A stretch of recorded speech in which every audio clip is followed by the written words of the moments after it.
Fala, meu lindo!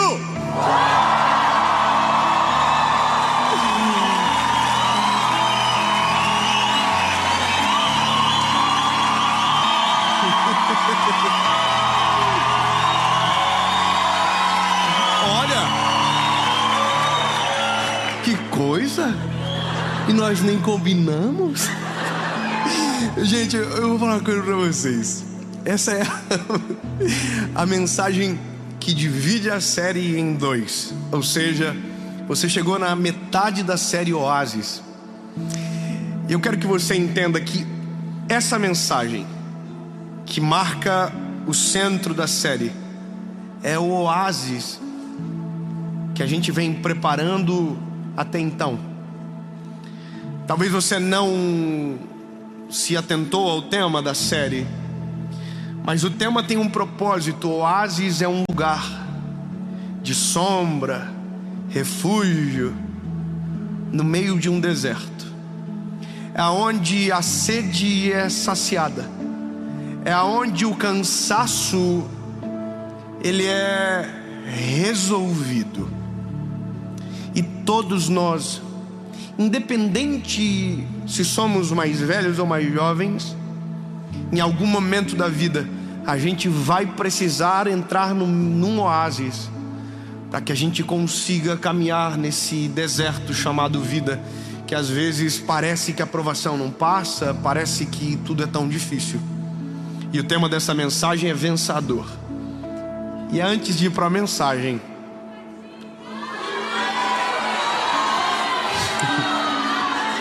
gente, eu queria que você... Muito obrigado, gente. Ó, sério, nossa, vocês são incríveis. É que a gente tá no YouTube, né, irmão? Se a gente estivesse na televisão, não precisava dessa humilhação toda. Então, no YouTube, quando você curte o vídeo, o YouTube é um algoritmo. E ele entende que é uma... Ele fala, nossa, o que está acontecendo? Todo mundo está curtindo? Deve ser bom, vou mandar para mais alguém. E aí chega para você. Ou seja, só chegou para você porque alguém deve ter curtido primeiro. Então curta para chegar no outro irmãozinho. Curte o vídeo, compartilha, manda no grupo de família, inscreve no canal, ativa o sininho, partiu pro vídeo.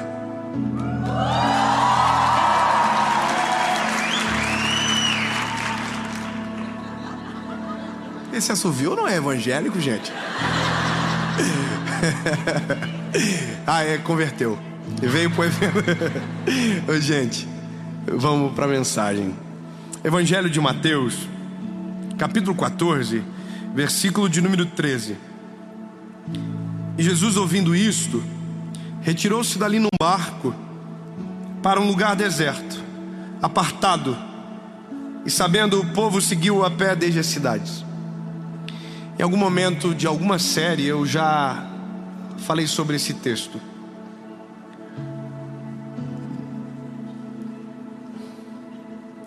Mas 2 episódios foram bem marcantes para mim nesses últimos 2 meses. O primeiro, eu acho que essa pessoa vai assistir a mensagem. O primeiro, eu sentei numa mesa com um novo amigo. Eu não o conhecia. Eu fui convidado para um aniversário. E eu raramente vou a aniversários, porque eu viajo muito. Então quando eu estou em casa, eu quero ficar em casa. Eu sou muito caseiro. Meus meninos gostam também. Então a gente fica em casa, curtindo, brincamos, jogamos videogame, jogamos um filho no outro. Eu gosto de ficar em casa. Eu chego em casa, boto meu pijama de eternidade e ali eu fico. Mas nesse dia eu quis sair.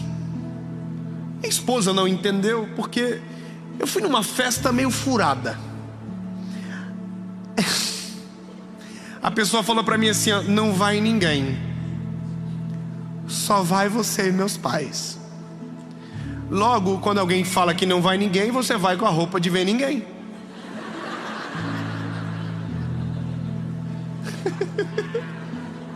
Eu fui com roupa de ver ninguém, até sem tênis, eu fui de chinela. E quando eu cheguei na casa desse meu amigo, não tinha ninguém. Tinha um casal de amigos que tinha uma cara de rico, irmão.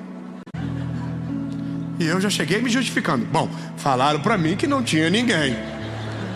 E disseram que não precisava trazer nada. Eu vi que cada um tinha um negócio na mão. Eu falei, eu também não trouxe presente. Irmão, uma humilhação sem tamanho. Eles estavam tudo com roupa de ver Deus. Eu estava com roupa de ver ninguém. Estava todo mundo muito bonito. E aí eu sentei na mesa, escondi os pés debaixo da cadeira assim. E fiquei pensando, Jesus, o que é que eu vim fazer aqui, Senhor?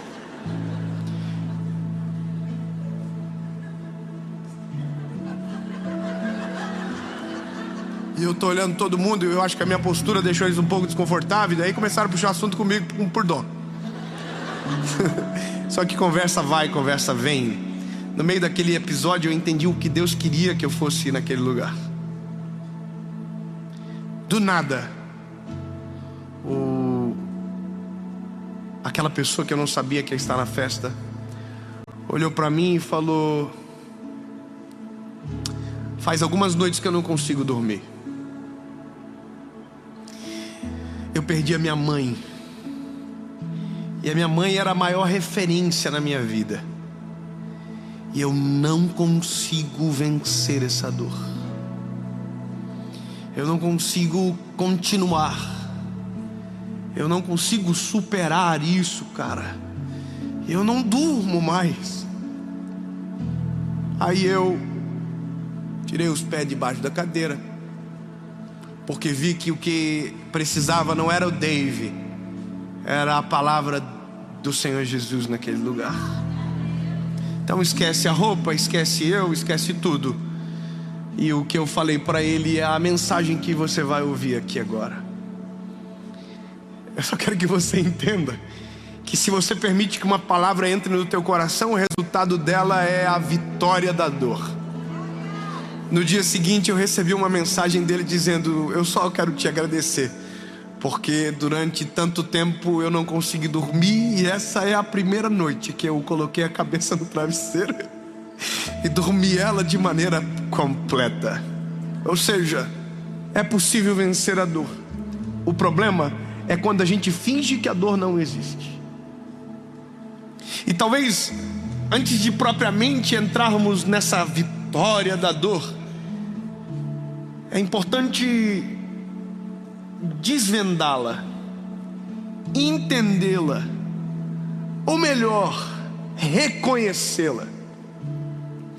No mesmo tempo que somos uma geração mais frágil, somos uma geração que quer mostrar força. Então algumas coisas que nos doem, a gente diz que não doeu. Sabe, algumas coisas que nos ferem, a gente diz que não nos feriu. Portanto, ao invés de resolvermos a dor para que ela seja curada, a gente coloca um aterro por cima e continuamos a vida como se nada tivesse acontecido. E é por isso que existem tantos mortos vagando sobre a terra. É porque eles nunca foram sepultados. E é por isso que existem tantos problemas mal resolvidos na vida. É porque eles nunca foram resolvidos. E eu não estou falando de um morto vagando, estou falando de um vivo que morreu, porque o morto não está sendo deixado em paz. Nós, como seres humanos, somos como... Entenda a expressão. Não é que somos, nos tornamos uma bomba relógio. Nós vamos sufocando emoções, sufocando dores, sufocando traumas. E a gente nunca abre o coração de verdade. A gente nunca expõe de verdade o que dói, o que sente. Não permitimos que a cura acesse o coração, porque a gente diz que nem doente está. E a segunda história é o que dá início no que eu estou falando para você. Um outro amigo, esse de mais tempo, do nada, aparentemente do nada,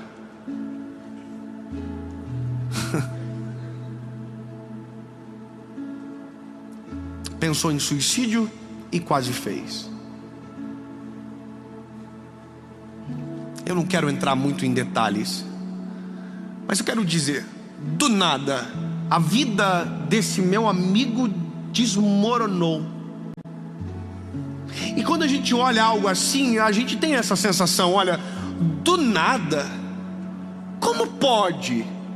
Pois se você ouvisse um dia antes, aparentemente estava tudo perfeito. Se você ouvisse uma semana antes, talvez falando palavras bonitas, você ia querer ser ele e ter a vida dele. Se você o acompanhasse na internet, você ia dizer que exemplo, que referência, e você desejaria a vida dele. Mas aí do nada faz assim, e você diz, como que pode isso acontecer? Como que pode alguém que está tudo bem, tudo certo, do nada? Você já percebeu que todo suicida tinha uma vida perfeita até o dia que ele vai embora? Porque ninguém à volta conseguiu perceber ou descobrir. Só descobriu porque na carta foi escrita que havia algo muito grande acontecendo há muito tempo. Você já percebeu que todo psicopata só se descobre que ele é um psicopata no dia que um monte de gente vai ao chão? Isso tem uma razão. Nós estamos sufocando aquilo que deveria ser resolvido. Nós escondemos aquilo que deveria ser sarado. Nós escondemos, nós não abrimos, nós não confessamos, nós não permitimos que a cura entre dentro de nós. Então a gente diz que a gente perdoa, mas a gente não perdoa coisa nenhuma.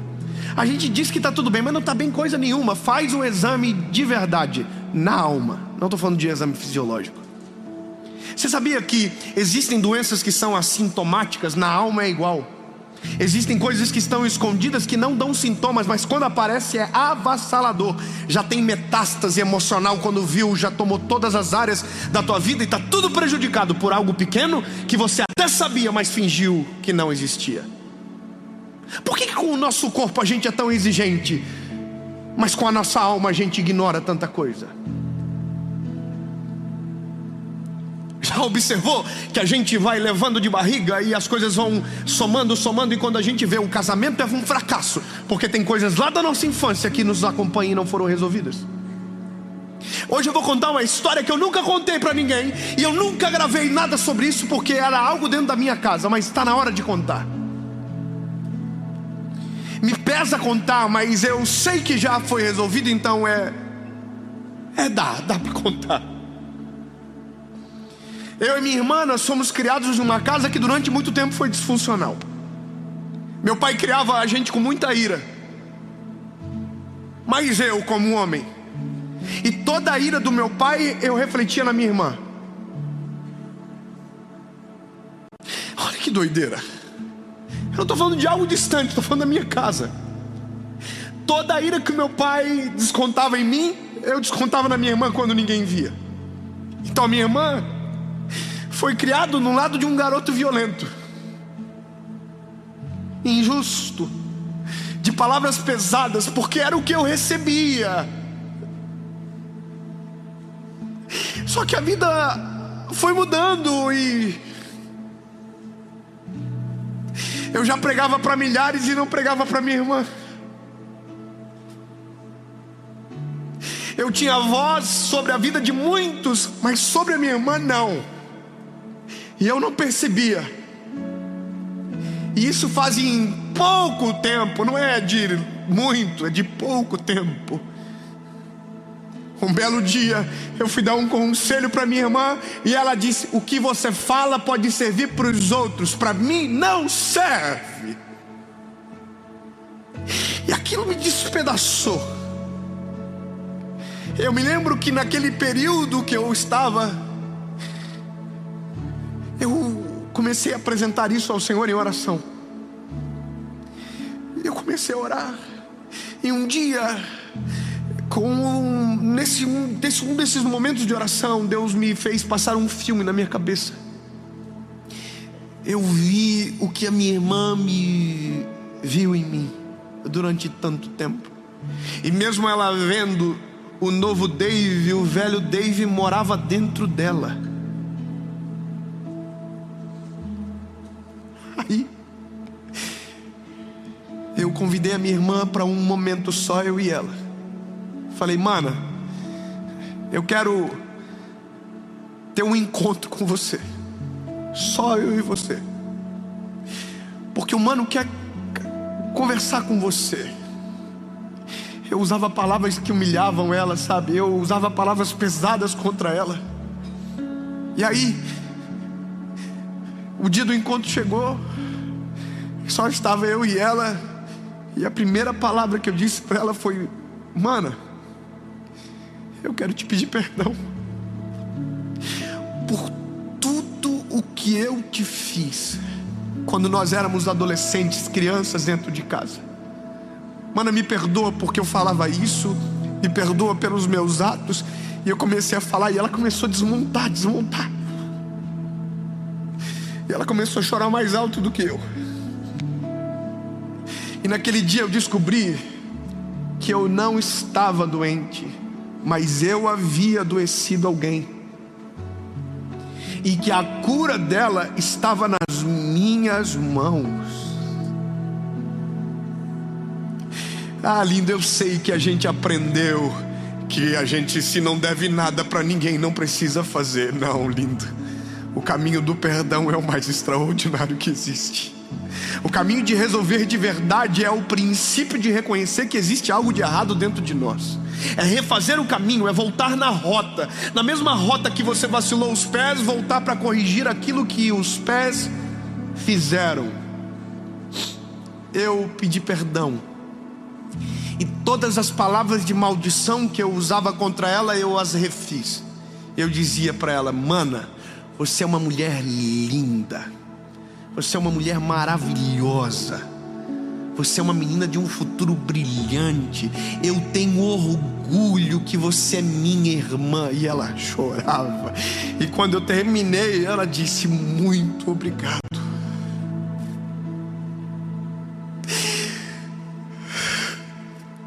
E domingo, no almoço de família, meu pai disse para mim: filho, a Carla falou algo aqui em casa para mim e para tua mãe que deixou eu muito feliz. Ela ainda é solteira. E ela disse: mãe, eu oro para que Deus me envie um homem, um marido. E o meu ideal de homem é que Deus me dê alguém assim como deu para Paula. Eu quero um homem parecido com o Dave, mãe. Curou.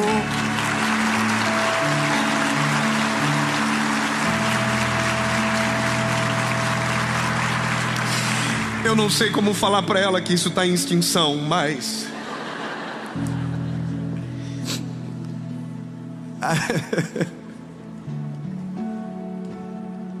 é brincadeira.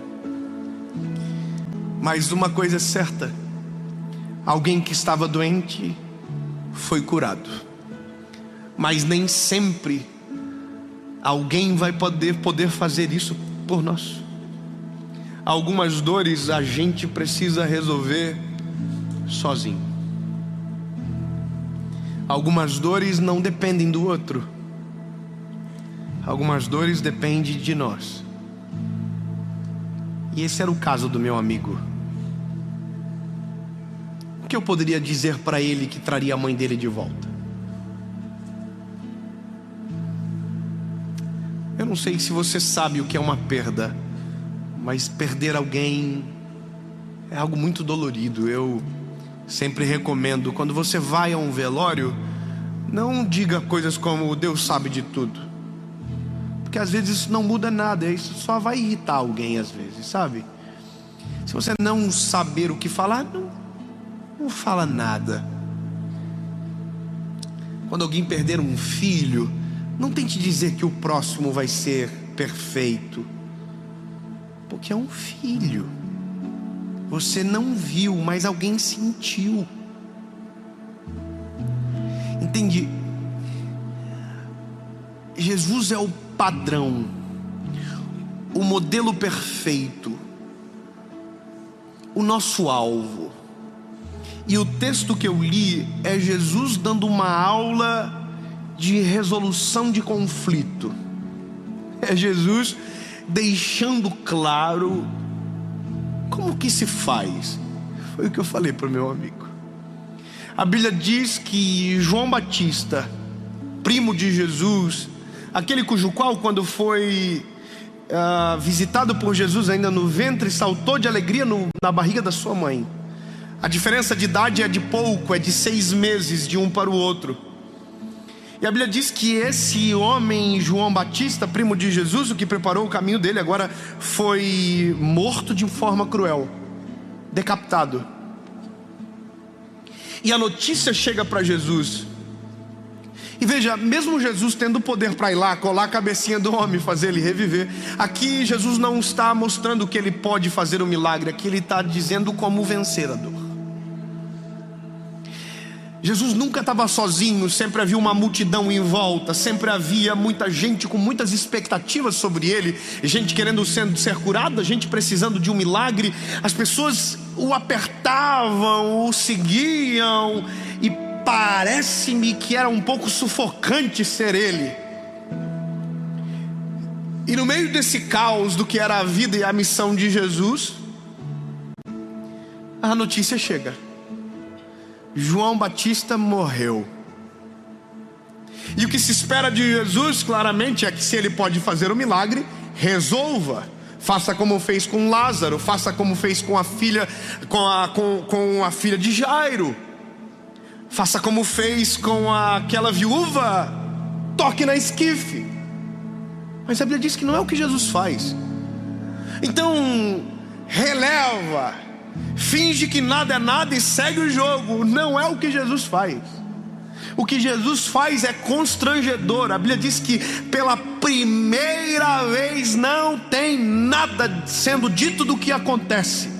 Jesus entra num barco, rema sozinho para o meio do mar.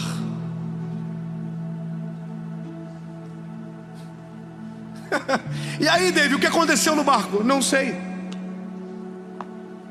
Não sei. Ele estava sozinho, não tinha alguém para dizer o que aconteceu. Só tinha gente para dizer que estava de longe, que enquanto ele estava lá no meio do mar, as pessoas seguiam ele pela praia. Jesus estava fazendo algo. Jesus estava de uma vez por todas resolvendo a dor no seu coração. Se ele chorou, eu não sei. Se ele esbravejou, eu não sei. O que ele fez, eu não sei. Eu só sei que deu certo. E a prova está na Bíblia também, a gente já chega lá. A minha palavra é: não finja que não aconteceu. Não finja que a dor não existe. Não finja que está tudo bem. Reconheça: estou com dor, está doendo. Sabe, eu perdi um filho. Eu sei o que é isso, ter que dobrar o joelho dizendo: eu não queria, mas está doendo. Eu fiquei com um balão na minha casa 4 meses escrito "The new baby's coming", flutuando. Um dia eu arranquei o baby, ficou "The new is coming", só. Eu nunca vi um balão de gás hélio durar tanto tempo. Ele durou até o dia que eu me curei. Eu olhei para o balão, fui na minha esposa e falei: amor, deixa eu te falar, Deus vai fazer uma coisa nova na nossa vida. O novo de Deus está chegando. O novo só chega quando aquilo que está nos atormentando é resolvido dentro do nosso coração. Lindo. Eu não sei o que dói em você. Eu não sei qual é a razão, o motivo da sua dor. Mas eu só quero que você entenda uma coisa: a dor é comum a todos. Todos sofrem, todos padecem, todos sentem. Então não precisa fingir que não tem nada acontecendo. Não precisa esconder a dor. Pelo contrário, reconheça o que dói, para que possa ser resolvido e sarado. Se você perdeu alguém, reconheça que o que se perdeu se foi, para que o consolo do Espírito Santo invada o seu coração. Senão ficaremos a vida inteira sem sepultar os nossos mortos, sem resolver os nossos conflitos, sem tratar as nossas dores. Entenda: se alguém precisa ser deixado, deixe. Se a dor precisa ser sarada, permita com que a cura venha. Se alguém precisa ser liberado pelo perdão, perdoe de uma vez, mas resolva. Jesus entrou no barco e foi resolver-se. É óbvio que as pessoas não deixaram Jesus. Jesus está no barco e as pessoas estão na praia dizendo: e aí, vai voltar quando? E aí? E todo mundo que Bora, Jesus! E Jesus está lá. De novo, eu não sei o que aconteceu. Cada um resolve o conflito de um jeito, meu lindo. Eu sei como eu resolvo. Você sabe. A única coisa que eu faço é não deixar. Irmão, eu tenho um problema crônico dentro de mim. Eu maximizo o problema. Não sei se você é assim. Eu coloco numa janela grande, eu não consigo seguir o jogo. Eu não consigo, eu fico ruim. Se eu faço alguma coisa, irmão, eu preciso pedir desculpa rápido, porque senão aquilo vai me retroalimentando. Eu vou ficando com mais ódio, eu vou estar de bater na pessoa. É verdade, um dia, esses dias aí eu até contei isso, isso que eu contei, eu acho. Alguém me fez um mal aí, irmão, aí brigou comigo e eu fui pra casa. Eu só pensava na pessoa. Ai, que raiva. Ai, meu Deus do céu, se eu tivesse aqui, já viu aquilo? Ai, se eu pudesse falar, já viu? Que você fica assim, ai meu Deus, eu devia ter falado isso. Eu devia ter falado isso. E tu fica pensando mil coisas para o inimigo ficar envergonhado. E eu com ódio, ai, eu devia ter falado isso. Ai, por que eu não dei um soco nele? Falando sério, irmão, perante Jesus. Eu tô aqui a noite toda, eu não dormi a noite toda. Eu não dormi a noite toda. Ou seja, o meu jeito de resolver, se eu não resolver, eu morro, irmão. Eu não consigo fingir. Eu não consigo, eu vou ficando sufocado. Sabe o que aconteceu? Eu tive que entrar no carro e lá pedir perdão pro homem que eu queria dar um soco. Porque assim, ou resolve para seguir, ou não consegue seguir se não resolver. Mas é melhor, tem gente que é assintomático, vive, lá na frente faz pum, explode do nada. É porque não resolveu. É porque quando era para resolver, fingiu que estava tudo bem. Irmão, eu fui lá na casa do homem, na frente da casa do homem, bate palma, o homem apareceu. Eu muita vontade de bater nele ainda. Nele, na mulher dele, nos filhos dele, nos avôs dele, todo mundo. Eu olhei para ele e falei: oi, tudo bem, querido? Tudo bem. Então, eu quero só pedir desculpa para seguir o jogo, porque senão eu não vou conseguir. O olho tremendo. E ele falou assim para mim: tá tudo bem.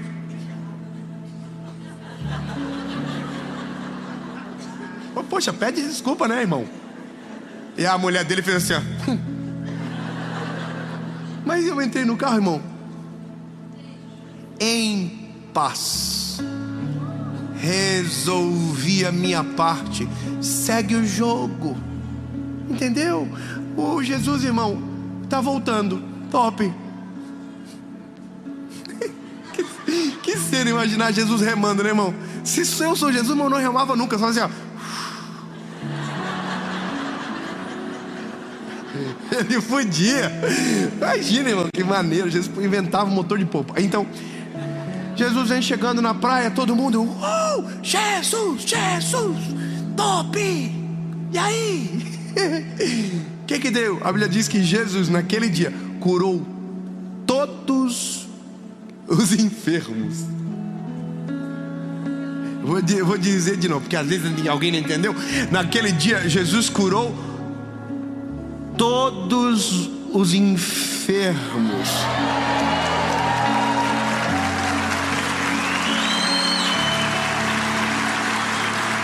Mas antes de ele curar alguém, ele se curou.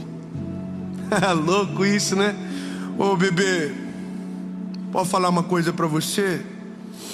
Não tente ser uma ferramenta de cura para alguém enquanto tiver amargura dentro de você.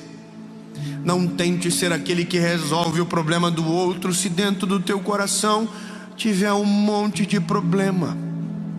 Minha palavra para você, e é o que a Bíblia ensina, é: bebê, se resolva, cure o que está dentro, porque é impossível fluir algo bom de dentro de você se o que está dentro de você é razão de tanta dor.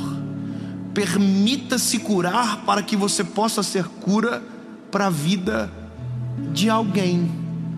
Enquanto isso, não finja normalidade, reconheça fragilidade. Todos que estavam doentes foram curados, mas não antes de Jesus resolver a sua dor. Eu vou terminar dizendo algo para você de maneira muito clara. A vida passa muito rápido. E algumas coisas a gente atropela.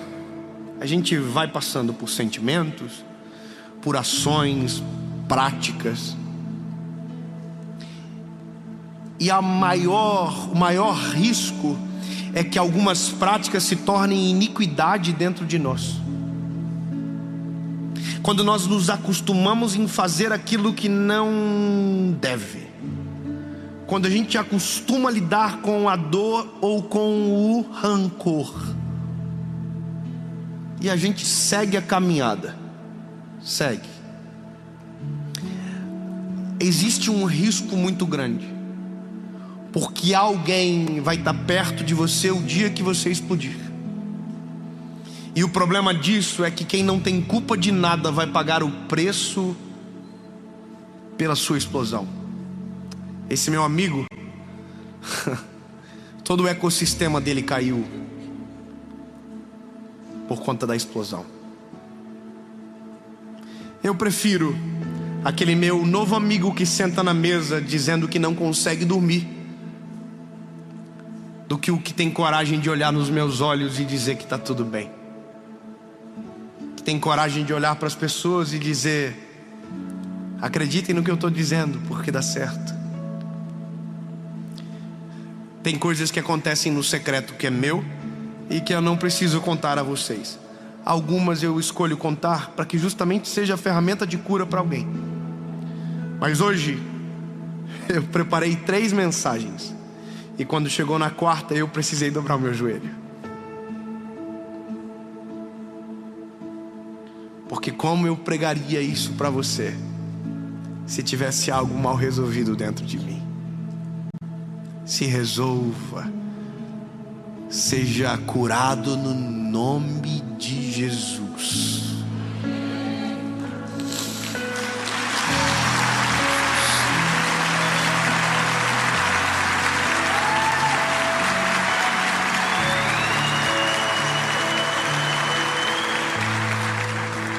Jesus, no teu nome nós oramos. Senhor, nós não queremos viver um dia sequer, reféns de dores que precisam ser curadas e resolvidas dentro de nós. Jesus, tu és o Deus que cura, que liberta, que transforma. Não nos permita ser reféns de dores, Jesus, que aprisionam nossas emoções, nossas vidas, Senhor Jesus. Missões que estão estagnadas há muito tempo porque dores foram mal resolvidas. Mas que essa palavra seja a razão do perdão e da cura completa. No nome de Jesus, amém.